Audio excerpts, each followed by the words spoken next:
As características das candidaturas eleitorais deste ano evidenciam os desafios do pleito colocados para o povo brasileiro. Aumentou o número de candidatos militares e a maior parte deles é vinculada às direitas até às mais extremistas. Mas também aumentou a representatividade negra, com maior número de candidaturas de ativistas do movimento negro vinculadas a partidos progressistas. Nossa reportagem mostra como essas diferentes candidaturas se apresentam na disputa eleitoral. E na entrevista central, a jurista Gisele Cittadino fala sobre os limites da democracia no Brasil. Eu sou Pamela Oliveira e você acompanha a Central do Brasil.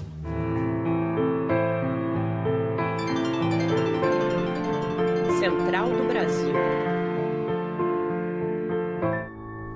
Após 11 meses de escalada autoritária, a vitória de Luiz Arce nas eleições presidenciais bolivianas representa para o Brasil um exemplo de retomada dos processos democráticos. O cientista político André Singer avalia os impactos da vitória do MAS para as democracias na América do Sul.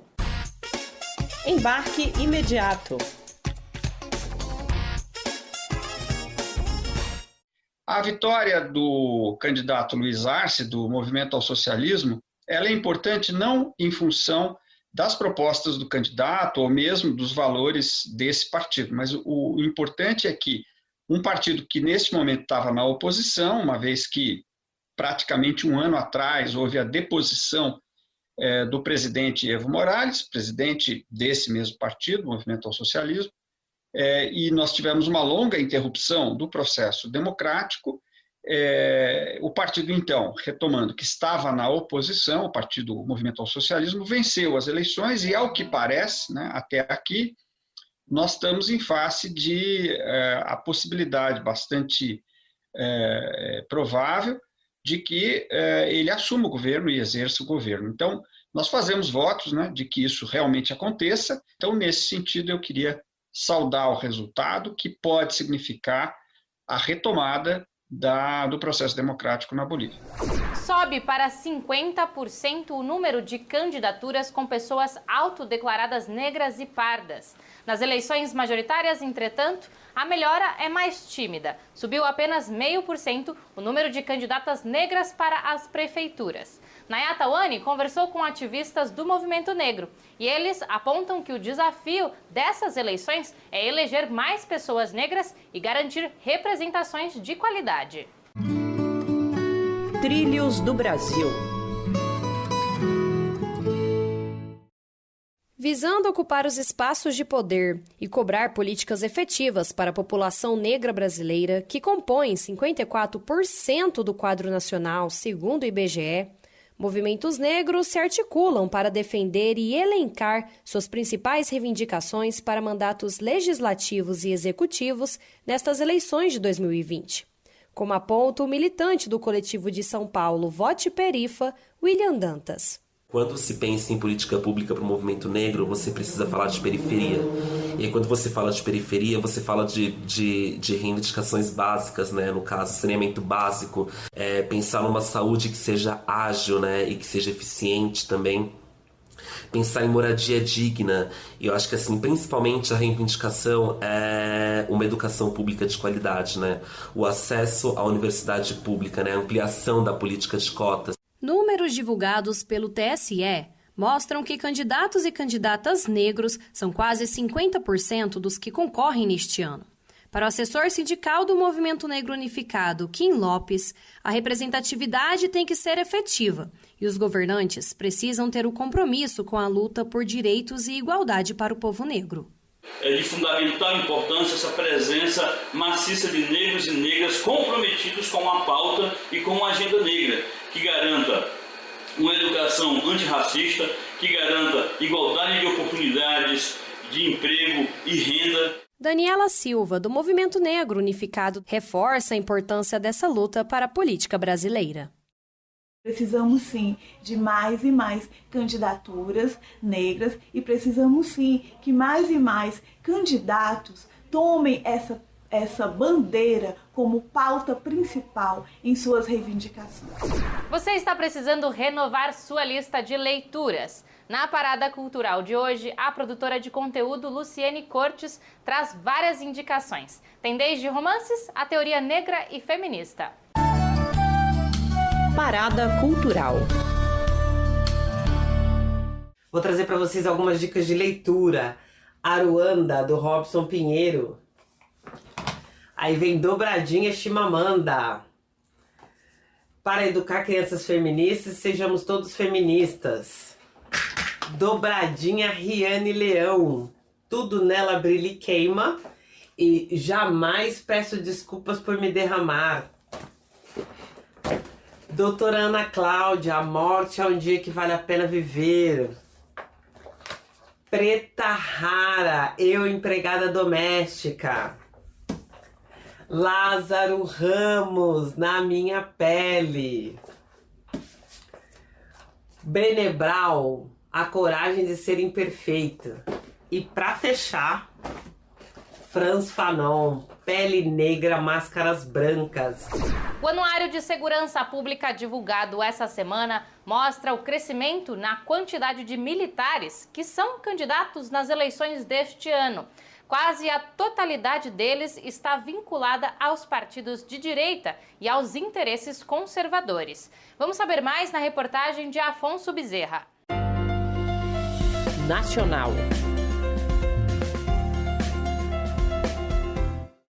A participação de candidatos militares nas eleições ganhou força nos últimos 10 anos.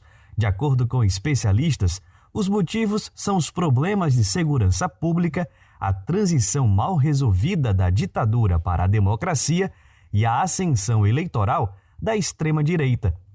Juntos, estes motivos estimularam candidaturas para o Legislativo e Executivo de mais de 25 mil militares no período avaliado pela pesquisa. Eles incorporam o discurso da ordem e da resolução dos problemas negligenciados pelos governos. Esse segmento, segundo o sociólogo Marcos Paulo, tem um perfil mais conservador. 57% deles estão filiados a partidos da direita. São candidatos identificados com a segurança pública, são candidatos também que se associam a temas do conservadorismo moral, e são também candidatos que se associam a uma certa expectativa de que entraram no tema da segurança pública e entraram nas corporações militares por algum nível de competência.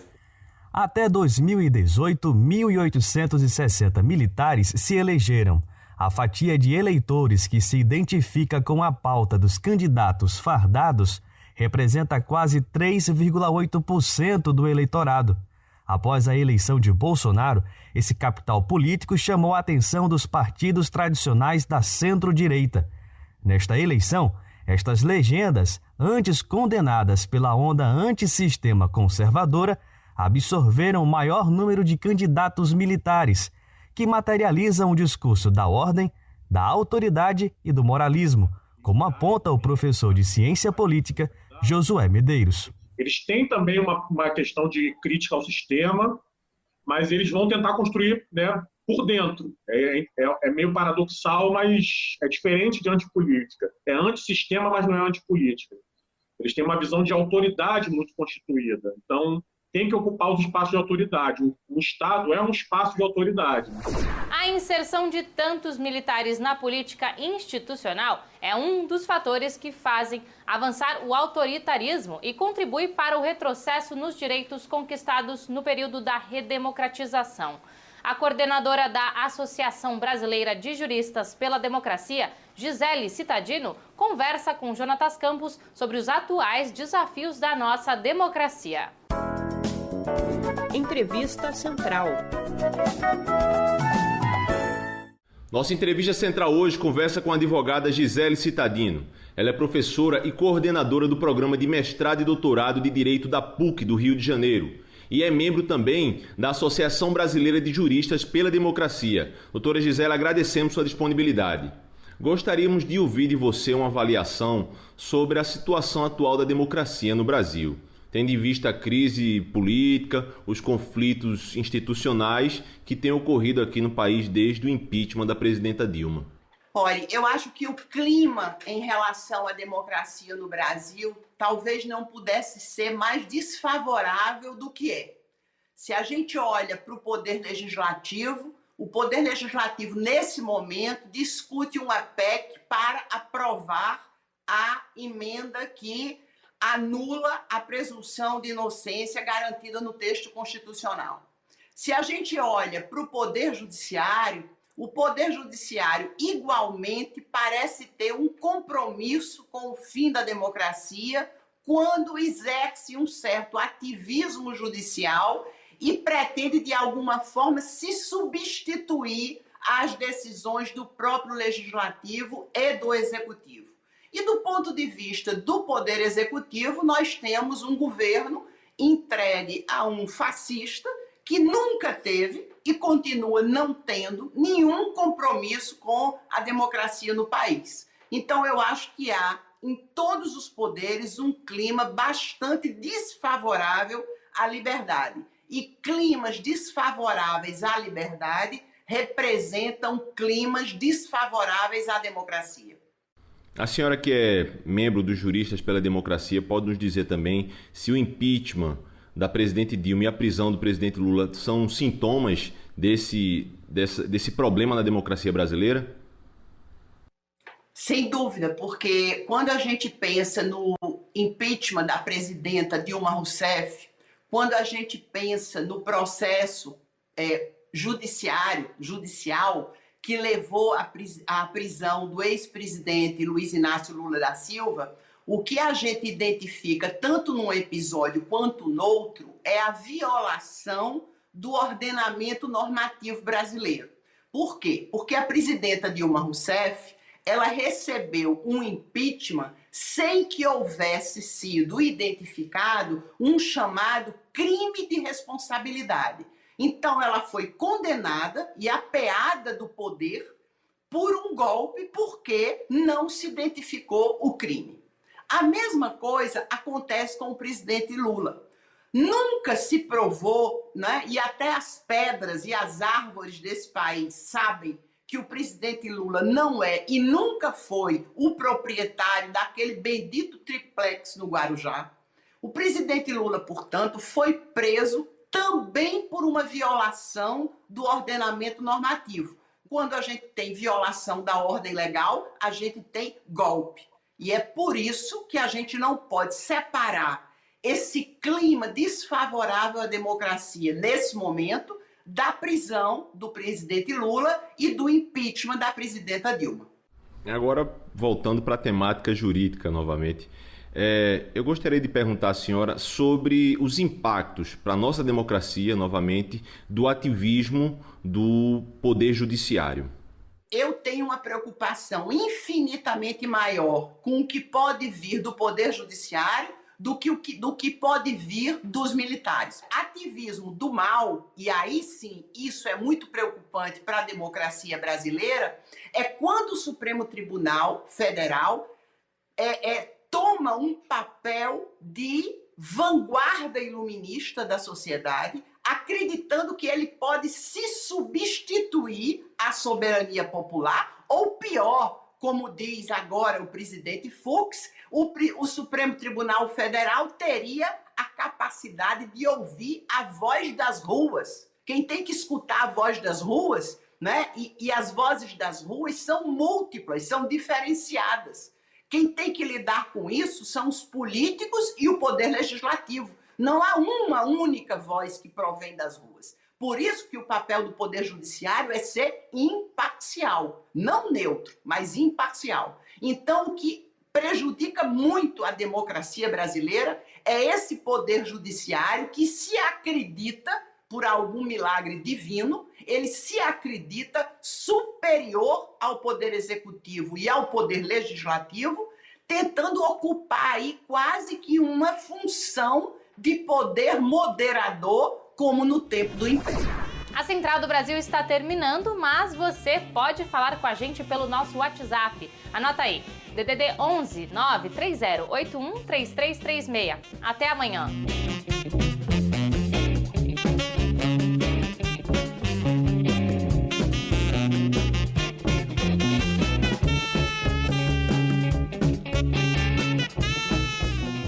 Central do Brasil, a rede de comunicação dos movimentos populares.